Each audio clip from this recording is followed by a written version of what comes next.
Welcome to Train Time, a podcast from the Train Campaign. You'll hear from leaders around the country about different passenger rail projects because we're convinced that passenger rail is the essential framework for efficient, sustainable transportation in the 21st century.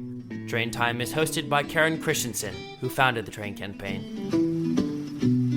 Pardon me, boys, is that the Chattanooga choo-choo? Support for Train Time is provided by the Transportation for Massachusetts Coalition, which includes more than 100 organizations advocating for clean, equitable, smart transportation solutions. From sidewalks and bike lanes to intercity rail, T4MA is leading the conversation on how we can build a truly modern transportation system. Learn more at t4ma.org. Hello, I'm Karen Christensen. On this episode of Train Time, I'll be talking to Mayor Luke Bronin of Hartford, Connecticut, who has become a leader in regional efforts to promote passenger rail. He's also the co-chair of a bold proposal that was first called Rebooting New England and is now christened North Atlantic Rail. Mayor Bronin, Luke Bronin, how wonderful to have you with us on Train Time today. Thanks so much for having me, Karen. Great to be with you. Well, I follow you on Twitter, and I see that you have many other things on your mind and on your plate. Trains are by no means the only thing, but you seem to have made passenger rail transportation infrastructure a significant part of your vision for Hartford. It is. It's a huge part of my vision for Hartford, and I think it should be a huge part of our vision for New England and the North Atlantic region as a whole, for so many reasons. I mean, it hits so many things that should be priorities right now: economic growth and economic opportunity, climate stewardship and climate action, housing opportunity.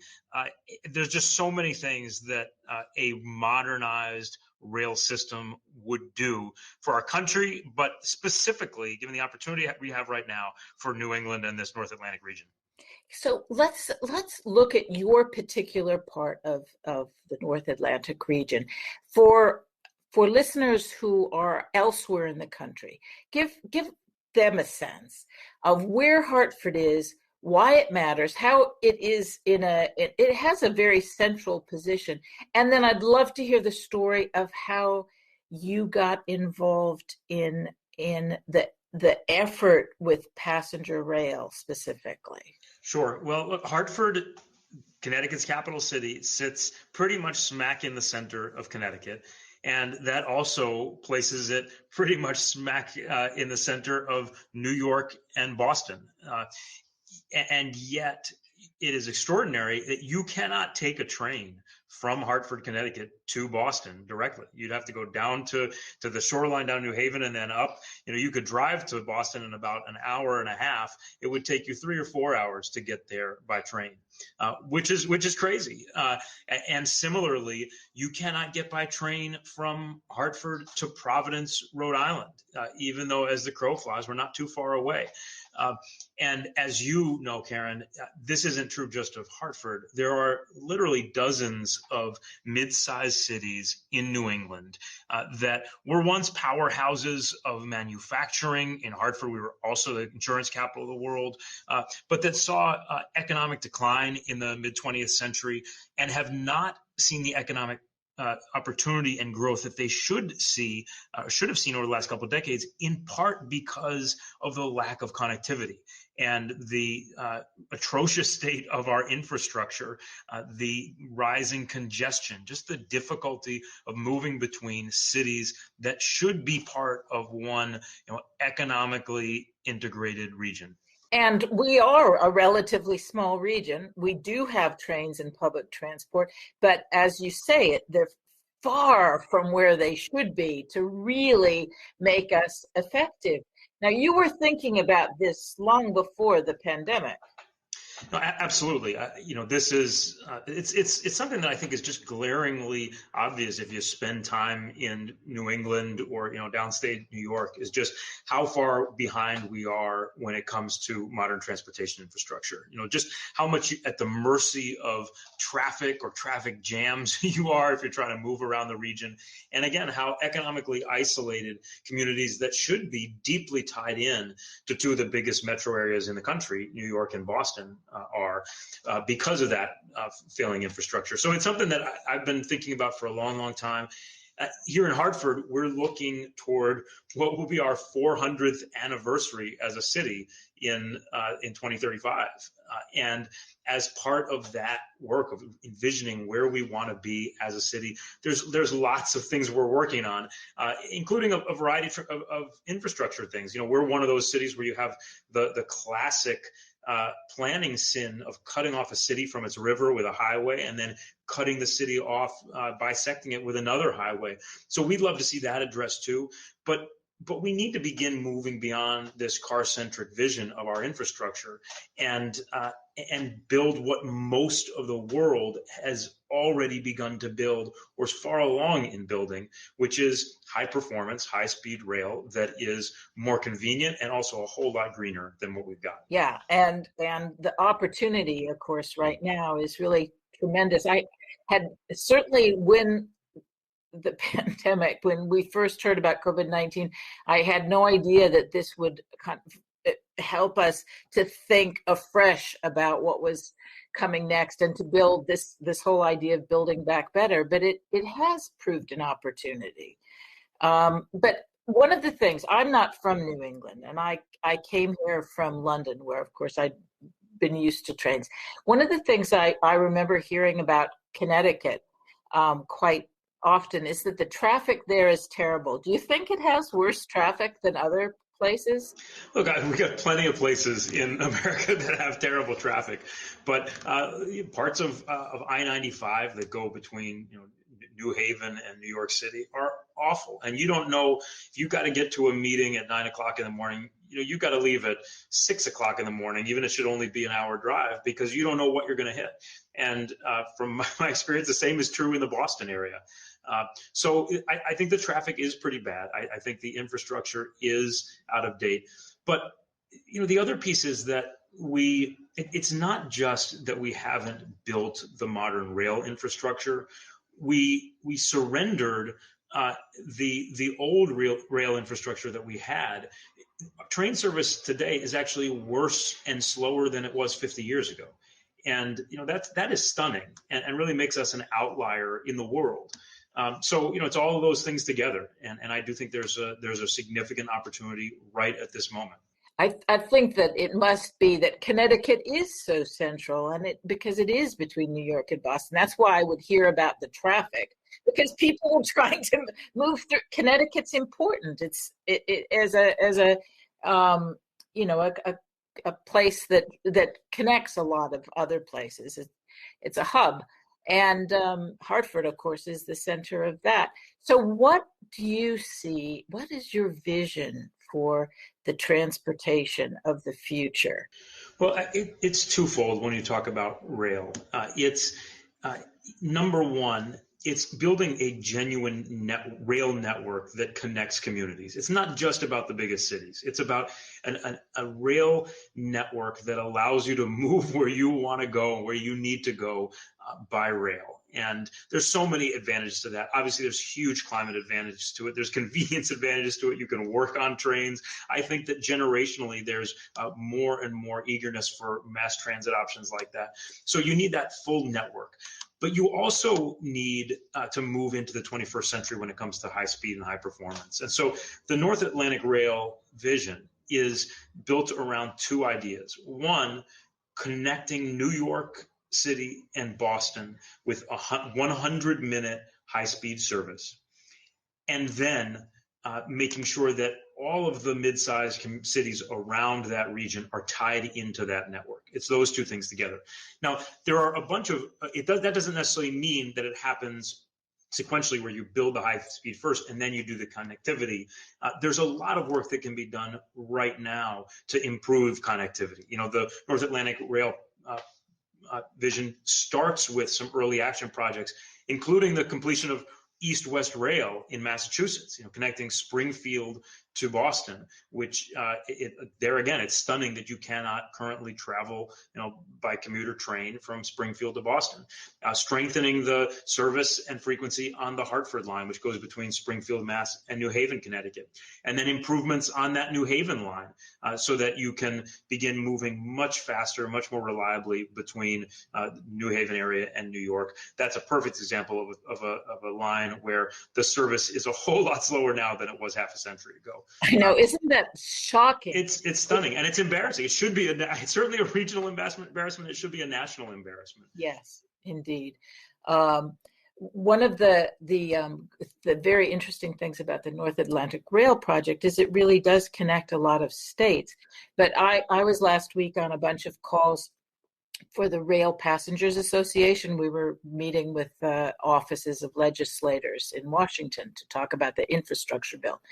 And one of the things that I kept bringing up, because it's something that's a challenge with the Housatonic line, is interstate cooperation. And for us, and Connecticut, of course, to do almost any rail project there, you want to connect to other states. Have you thought about how we could improve that interstate cooperation, which does seem to be a challenge for many, many projects? Yeah, you're absolutely right, Karen. It's a really important part of it. And so one of the other things that we are proposing as we lobby for this rail network is the creation of a North Atlantic Rail entity that is essentially a planning and construction entity to oversee the design and the build out of this system. You're going to have lots of different trains and lots of different services running on these rails. But I think for exactly the reason you state, we need to have an entity that is a multi-state entity that is responsible for the planning and construction. That's how this stuff can get done in a much more efficient and much more effective way. Yeah, because otherwise we just have all these different, where nobody's like in charge.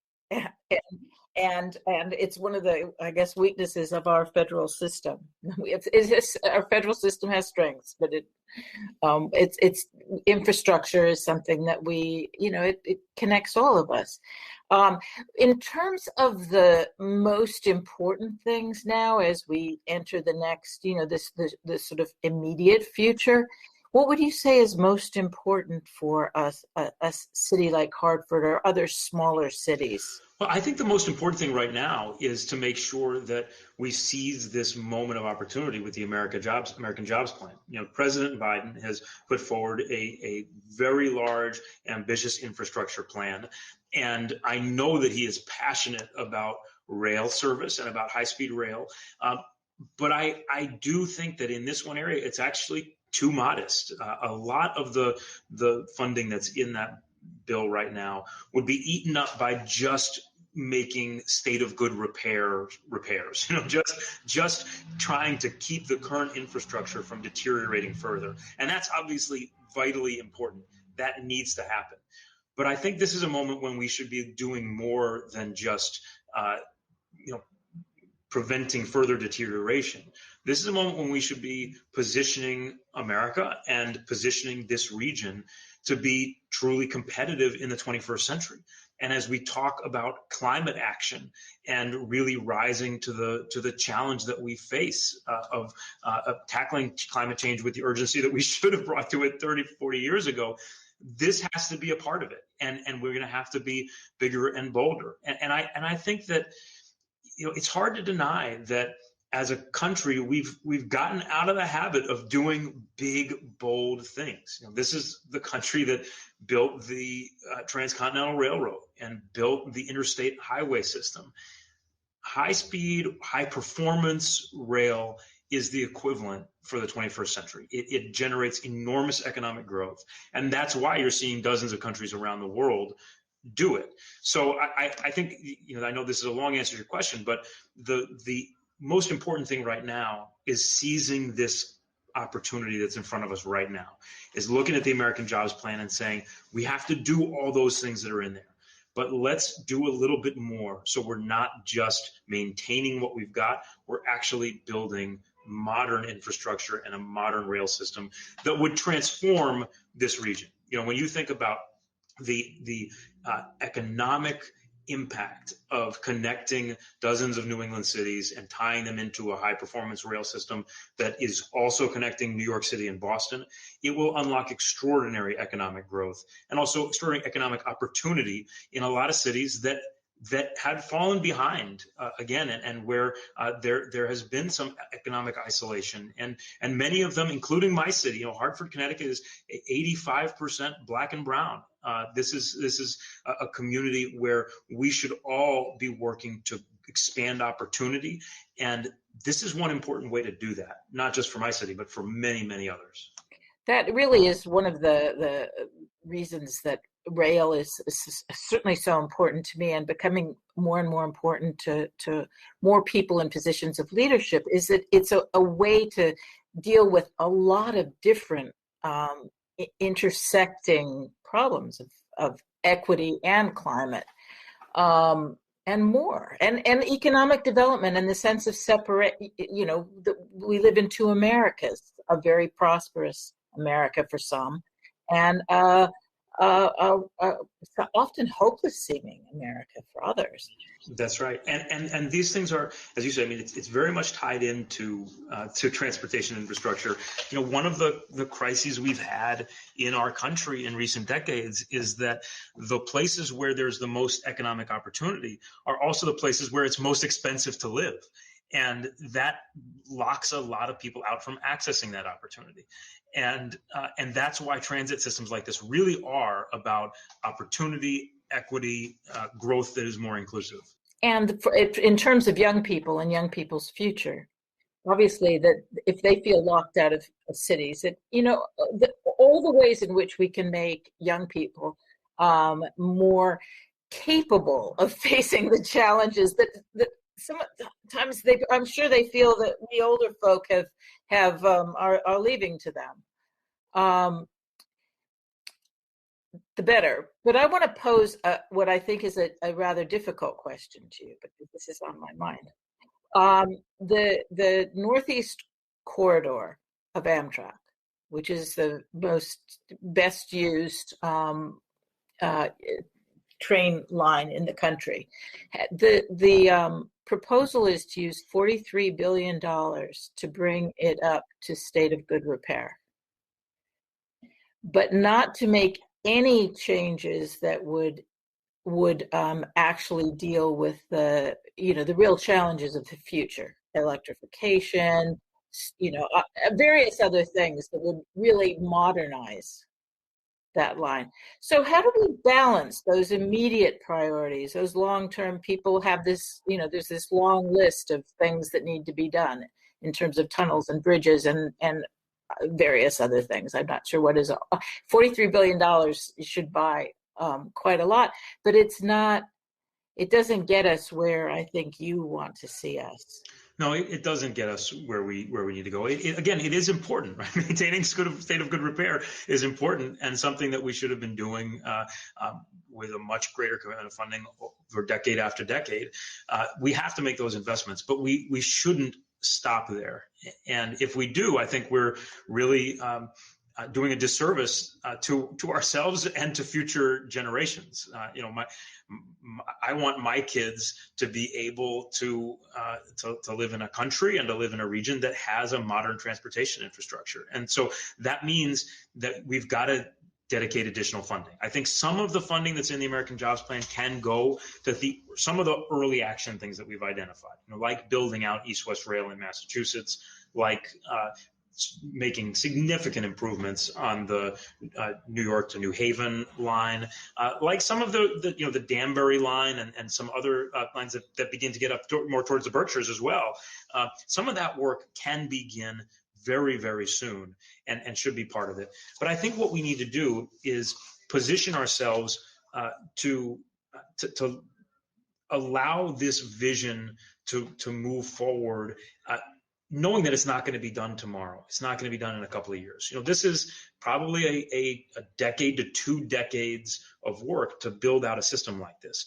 But what we should do now is put the funding aside that is necessary to do that and make the authorizations that are necessary to do that, so that the planning, design, and construction can move forward as quickly as possible. And we may not get a chance like this again.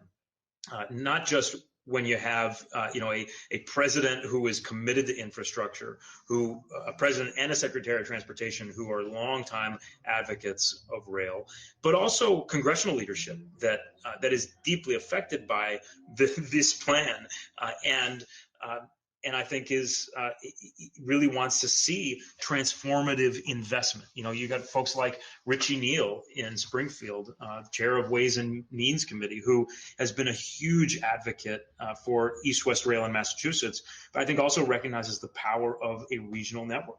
Similarly, you've got Rosa DeLauro, the chairman of Appropriations Committee in New Haven. Similarly, obviously wants to make sure that New Haven line is modernized, but understands the power of a truly transformative investment and what that could mean for the entire region. And it's worth saying, by the way, that we're talking about a region that is more than 10% of the country's population and about 14% of GDP.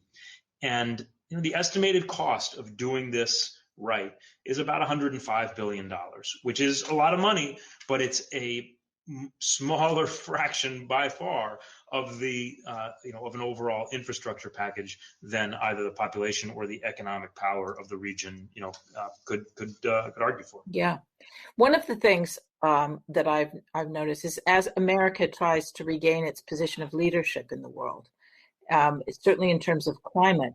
But this, the infrastructure piece of it is, I think because I work in China a lot, that America's infrastructure is an embarrassment.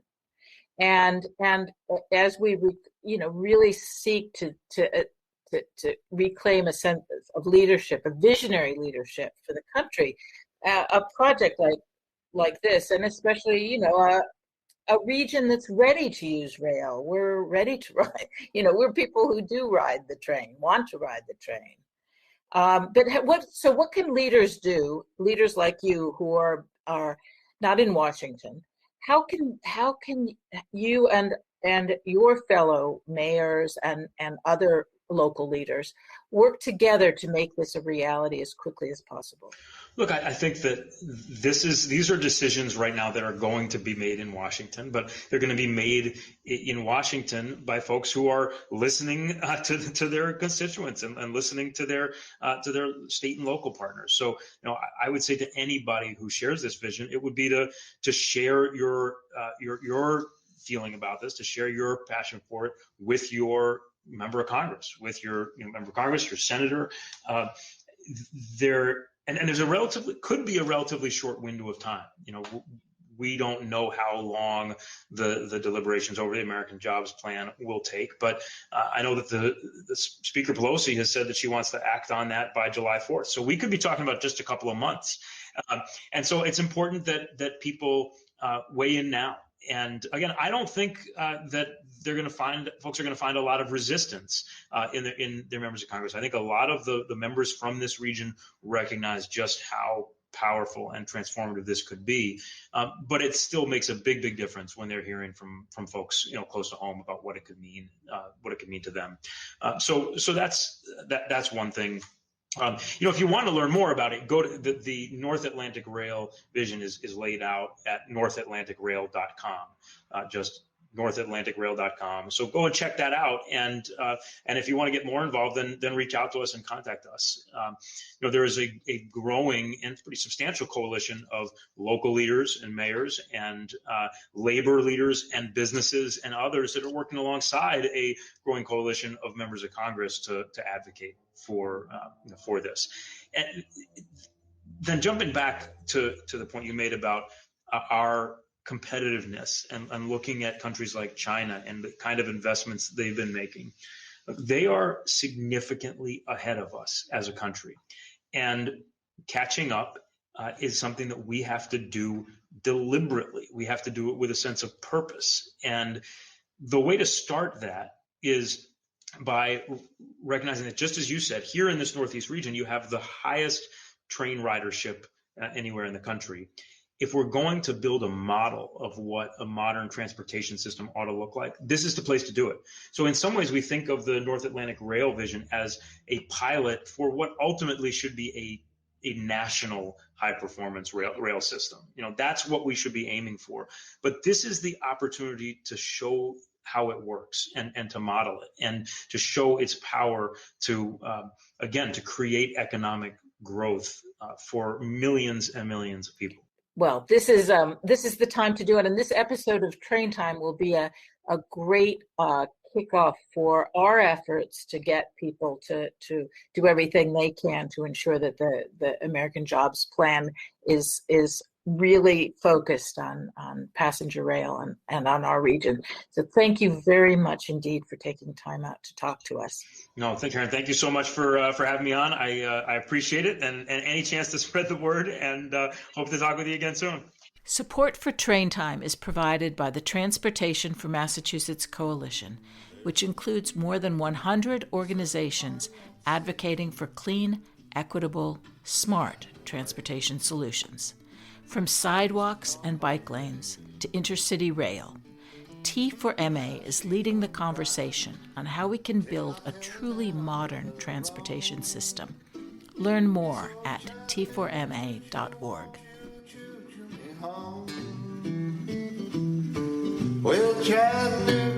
Thanks for joining us today. The Train Time podcast is brought to you by the Train Campaign, sharing a vision for passenger rail as the essential framework for efficient, sustainable transportation in the 21st century.